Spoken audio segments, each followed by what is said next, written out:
Vamos pensar numa coisa. Imagina só um cara que tem tudo: grana, sabedoria, um coração bom. Por que então a felicidade parece que sempre foge dele? É isso que a gente vai ver hoje, mergulhando na história de Zadig, lá da antiga Babilônia, e sua busca que é quase um paradoxo por uma vida feliz. Olha, o Zadig não só esperava ser feliz, não. Ele tinha certeza que era um direito dele, sabe? Tipo, uma recompensa óbvia por ser uma pessoa boa. Mal sabia ele que, bem, o universo tinha outros planos. E essa convicção toda dele estava prestes a ser testada, e das piores maneiras possíveis. E essa é a grande questão que fica no ar durante toda a jornada do Zadig. Pensa só, e se tudo aquilo que a gente acha que é bom numa pessoa, a sabedoria, a virtude, virasse justamente a causa dos maiores problemas dela? É um paradoxo, né? Força a gente a questionar essa ideia de mérito e recompensa. Vamos fundo nisso. Ok, para a gente entender o tamanho do azar dele, a gente precisa voltar um pouco no tempo. Vamos lá para o comecinho, quando a vida do Zadig lá na Babilônia, cheia de luxo, parecia perfeita. É que o Zadig não era só um cara legal. Ele era tipo o ideal em pessoa. Jovem, rico, justo pra caramba e super racional, sabe? Tinha todas as peças do quebra-cabeça pra uma vida feliz.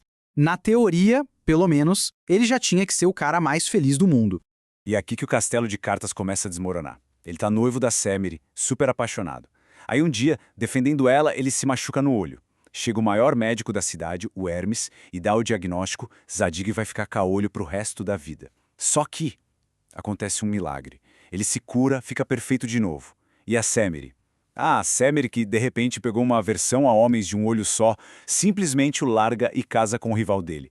Quer dizer, o ato de coragem dele, a virtude dele, foi o que levou direto pra fossa.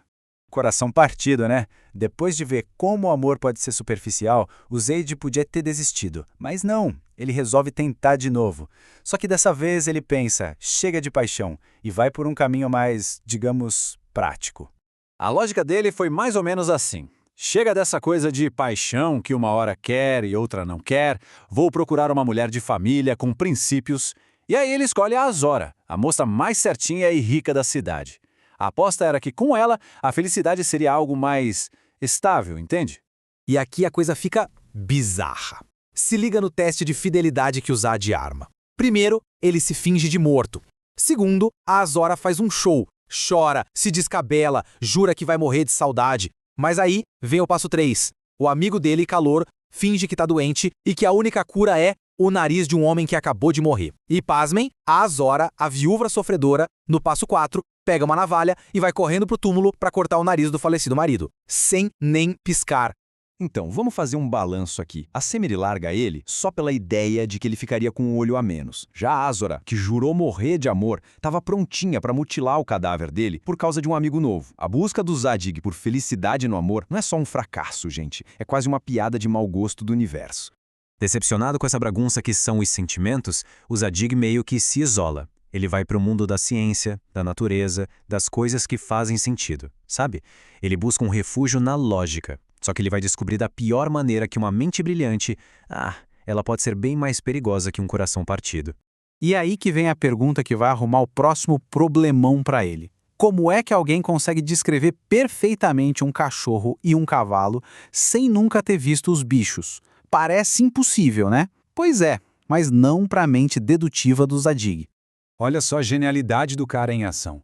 Ele vê umas marquinhas na areia e deduz. A cadela da rainha acabou de ter filhotes e tem orelhas bem longas. Ele vê a poeira mexida nas árvores numa certa altura e pá! O cavalo do rei tem exatamente 1,5 metros. Ele chega a ver umas partículas de ouro numa pedra e conclui que o freio do cavalo era de ouro 23 quilates. Ele não viu bicho nenhum, mas a lógica dele é simplesmente impecável. E o prêmio por essa demonstração toda de inteligência? Uma bela multa de 400 onças de ouro. E por quê? A lógica maluca dos juízes foi a seguinte: se ele descreveu os bichos tão bem, é porque só podia ter roubado. Dá para acreditar? E essa foi a lição amarga que o Zadig teve que engolir. Ele percebeu, na pele, o perigo que é ser inteligente demais. A inteligência dele não trouxe reconhecimento, só desconfiança e castigo. E aí ele jura para si mesmo que nunca mais vai se meter a ser tão esperto. Só que não adiantou muito. Por mais que ele tentasse ficar na dele, parecia que o problema o encontrava. E o que veio a seguir foi o pior de todos. foi quando as próprias palavras dele, torcidas pela inveja de outra pessoa, quase, mas quase mesmo custaram a vida dele.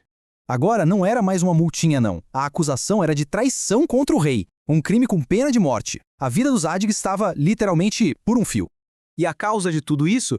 Um pedaço de uma tábua de argila quebrada. Era um fragmento de um poema do Zadig que foi encontrado por um sujeito conhecido só como o Invejoso. E esse cara viu ali a chance de ouro para acabar com o Zadig de uma vez por todas.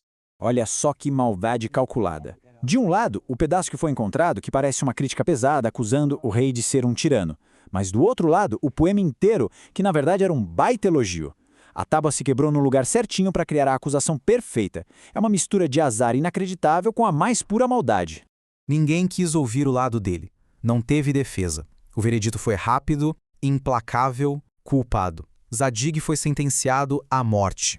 E aí, quando parecia que era o fim, o destino dá uma dessas rasteiras que ninguém entende. O papagaio de estimação do rei sai voando, vai pegar um pêssego e, sem querer, acaba pegando junto a outra metade da tal tábua.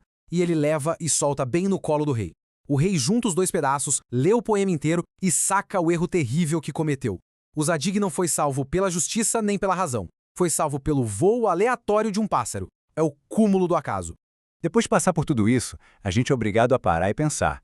O que essa história toda diz pra gente sobre felicidade e sobre o papel do destino na nossa vida? Se a gente olhar bem, dá pra ver um padrão aqui, né? O amor, a inteligência, até a poesia dele, todas as melhores qualidades do Zadig acabaram virando a fonte dos problemas dele. Cada virtude virou uma armadilha, fosse por puro azar ou pela maldade dos outros. E tem uma frase do próprio Zadig que resume tudo perfeitamente. Que coisa estranha é a vida. Como é difícil ser feliz. É isso. Apesar dele tentar fazer tudo certo, a felicidade sempre escapa. É como viver num mundo que é governado pelo acaso, e só por ele. E no fim, a história do Zadig deixa a gente com essa pergunta meio incômoda, né? Se ser bom é punido e ser sábio é um perigo, o que manda no nosso destino afinal? Talvez a resposta não seja sobre o que a gente merece. Talvez seja sobre as forças do acaso, da inveja, coisas que a gente simplesmente não controla. É uma reflexão que, vamos combinar, continua super atual, mesmo depois de tanto tempo.